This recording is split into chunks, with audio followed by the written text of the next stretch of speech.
So, I heard you wanted to see how to build a very basic Autobomber in Path of Exile. Autobombers are awesome and I'm very happy to share my experience with you. Welcome back to the channel everyone, I'm Gyro, I'm your host here. If you're new here, particularly warm welcome to you. Please consider subscribing to the channel for more unpretentious, beginner-friendly Path of Exile videos. So while this is a totally beginner-friendly guide, just like all of my guides on my channel, this is not what I would call a league starter build typically. It is beginner friendly, but there are some costs involved in building an Autobomber. So if you are a complete beginner looking for your very first character in a certain Path of Exile league such as 3.15, 3.14, you simply wouldn't have enough Chaos Orbs as currency in the game to buy the stuff that we will need. So let's just get it out of the way straight away. It's not expensive though, it's not an expensive build, but you will still need quite a few Chaos Orbs. So in a nutshell, I recommend that as a league starter, you pick one of my other beginner-friendly builds from my channel. Subjectively, if you're a real beginner, one of the totem builds would work very well for you, or an Arc Witch or something like this. Literally any other build. Get to the end of the game, to the start of the end game with that first character. When you start pushing about level 70, you should have enough Chaos Orbs then, you will accumulate some currency, and that's when you will make this Autobomber. So as a very quick overview of the build, what is an Autobomber? It is a build that allows you to run around, do absolute bare minimum of occasional button pressing, and see as stuff dies around you in a very satisfying way. That's about it. So it's just you run around and boom, boom, boom is happening everywhere. That's why it's called an Autobomber. These builds are, how should I say it, horribly corrupting your playstyle. As after playing one for a bit, you will really struggle to go back to anything else that requires higher involvement in terms of button mashing. But Autobomber builds are absolutely amazing to chill with after a long day at work, or simply if you are an unapologetically lazy player who just wants an easy experience in the end game of Path of Exile. So let's get the important things out of the way first. How do you make your Autobomber? It is kind of about the gear, but it is not about the uniques. Anyone can do it, okay? But you basically need to create a certain item with the help of Essence of Hysteria. So you buy Essence of Hysteria from the community market. I will show you how to do it. Apply it to a staff with as many linked sockets as you can find or afford to buy. And that will give you the staff that will cast level 20 Fire Burst on hit effect. Yeah? So that staff becomes that non-negotiable essential item for auto-bombing. Then once you have that staff, you will run something like, you will use support gems to proliferate and amplify the fire damage. And you will run Herald of Thunder or Stormbrand to hit enemies automatically for you. That will proc that massive fire burst effect. The rest of your build is going to be just around movement, auras, and cast when damage taken support if you really want to run it that way. We will look at all of that very closely in a few minutes. That's it. That's all there is to start building a powerful basic form of an Autobomber. First of all, you will need about 40 to 50 Chaos Orbs if these prices are anything to go by, because that's how much Essences of Hysteria cost in the League 3.14 Ultimatum. So you would need to go to PoE.trade website, search for Essence of Hysteria, pick the price that looks acceptable for you, check that the seller is marked as being online, because you don't want to try and ping people who are offline or AFK, away from keyboard, and you click Whisper link. That copies a line from the website that it helps you with into your clipboard that you just need to then paste into the chat inside of Path of Exile, inside of the game. So you press enter to open chat in case you've never chatted before, and you Ctrl+V, paste the line in there. It will then send a whisper tell to a player, to another player who is the seller, who is selling that essence, and with some minor luck, they will hopefully invite you into their group and do a trade with you. A couple of on-the-spot trading tips here. Do not try and invite the seller into the group yourself. They could be in the middle of something, let them invite you. Be patient, wait for a few minutes for them to respond. People are busy and usually not just sitting there waiting for whispers, but I've seen pretty on-the-ball sellers many times too.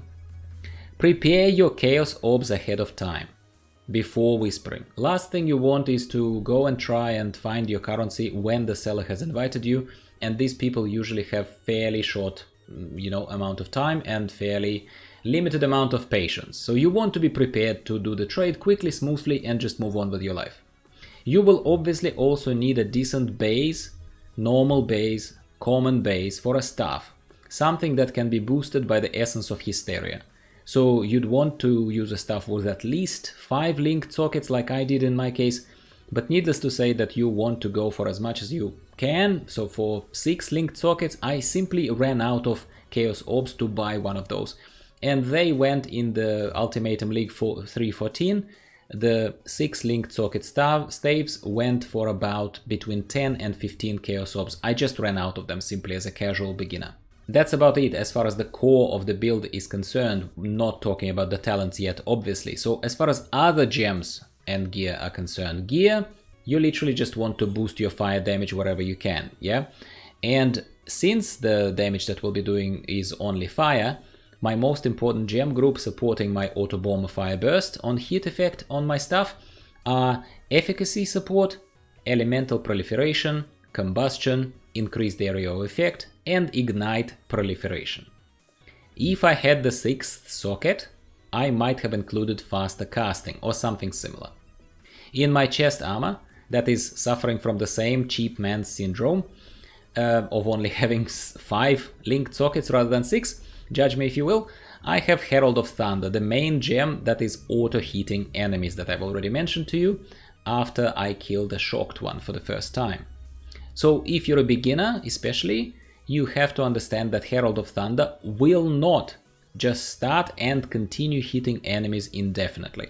You need to attack an enemy, so to speak, manually at first, and then keep killing them for the storm effect to continue, for this storm that Herald of Thunder creates for a little bit. And that storm causes these dropping lightning bolts. It will run out. It will run out if you stop killing enemies, okay? So if you forget to, initiate the killing, so to speak, manually, and expect your Autobomber to take care of itself, it will not, and you might die. Even though damage of Herald of Thunder is insignificant compared to the Fire Burst one, I'm still supporting it by the Unbound Ailments, Elemental Proliferation, Swift Affliction, and Increased Area of Effect.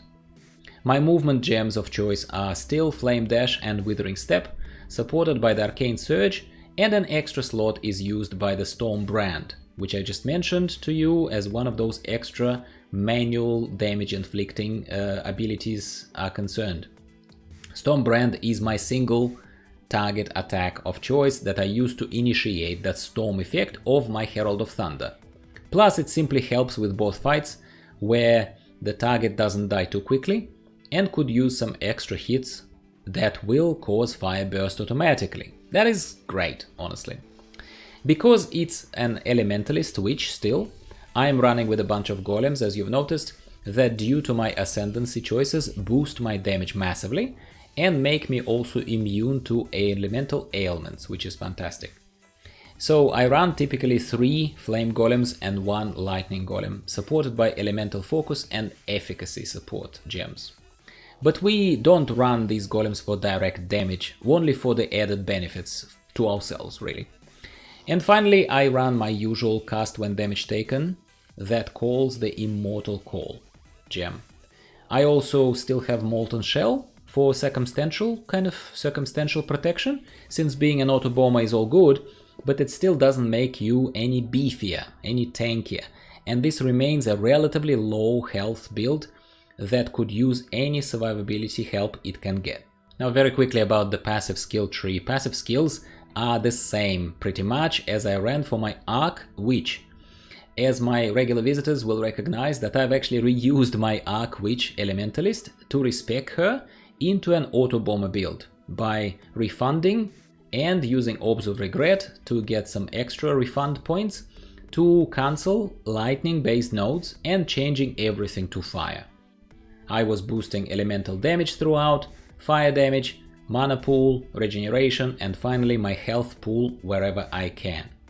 The link to the full build to this Autobomber build is in the description of this video. As always, you're most welcome to click on it and take a closer look. Ascendancy.